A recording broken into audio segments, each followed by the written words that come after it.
Tell me, what is y'all's hope in being this act called Cimorelli, this group of sisters who currently are traveling the globe with, I think, just over a billion YouTube combined views recently. Yeah. Close Just to a out of billion. nowhere. It's just remarkable the lives that are being touched by who you are and what you do on a stage, as well as, I'm sure, off stage. So what is y'all's hope as people come across your music, and probably most importantly, each of you as individuals and as a sisterhood? Well, it really changed the last year. In the beginning, honestly, I was literally just I want to be really successful.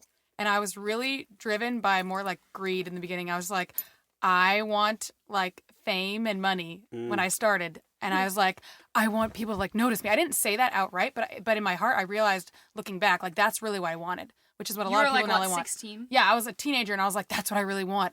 I want to have nice things. And I want people to know who I am. And then as we got more and more of that, we got more into that, then I was this is really depressing. And I was just really unhappy and I just didn't feel good. And I just felt I was constantly in this competition that I didn't want to be in, that I didn't know I put myself in, and I could not get out of it, constantly comparing and never feeling good enough. Even though we were doing things most people would never do that were once in a lifetime, one in a million things, I felt it wasn't good enough because where I was surrounded by everyone, it was normal there. And it was just I didn't know what was going on. And then I kind of decided this is depressing. I need to change something.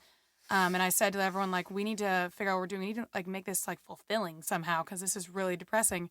And then we wrote a song called You're Worth It. And it was about self-worth and it was really inspired by our own lives and what we've been through. And then also a lot of things we've heard from fans because I did not anticipate going into this. We didn't know social media wasn't a thing when I started. It was a very small thing. It was MySpace. And it was nothing. I was 16 and Twitter, I didn't know that was going to be there. I didn't know we were going to have thousands and thousands of people telling us their stories and telling us about their depression and their family problems and really dark times in their lives. I had no idea I was going to have access to that. No, most people will never have access to that. And we have this on a daily basis, which is very unique, very confusing, very interesting experience. So we were kind of inspired by that, wrote the song called You're Worth It, and we performed it, and we noticed something changed in us and in the audience, and it was wow, this is a sense of purpose. And I really got more in touch with God towards the end of LA, those 5 years, and then we moved here, I got even more in touch, and that's when it really changed, is this last year I really surrendered. 2015, for once, I didn't make any goals. I've never done that in my life. The only goal I had was I want to find fulfillment in my career because this is depressing. And that's when we moved here, was in that year. But that's really brings me to what I want people to take away, which I finally figured out, is basically I just pray about everything and I say okay, God, what do you want us to do? And I try to just go with my gut feelings. I feel He speaks to me through gut feelings, I think. I don't know. That's what I guess.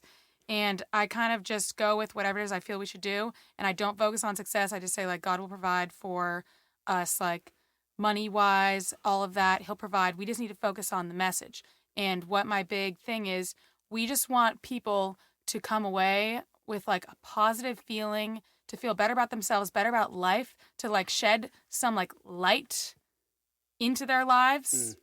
And we just want it to be a positive thing. And it's kind of, it's not I want us to be on a pedestal, because I don't see us on a pedestal. It's not us up here looking down at people telling them stuff. We sing these songs, we sing them to ourselves on stage, to each other on stage, to the audience, to everyone. So I just want people to feel better about themselves and to see a different side of life, a more wholesome and innocent side that gets made fun of or gets lost or that they don't know is there or is an option. It's so beautiful. There's two things that stand out. One, that you were climbing to the heights of success in a pop music career, and you still found that there was this existential void. There was something in you that was restless and miserable, Very apart restless. from a sense of mission oh my gosh, and so purpose, restless. which I think is part of the human experience across the board.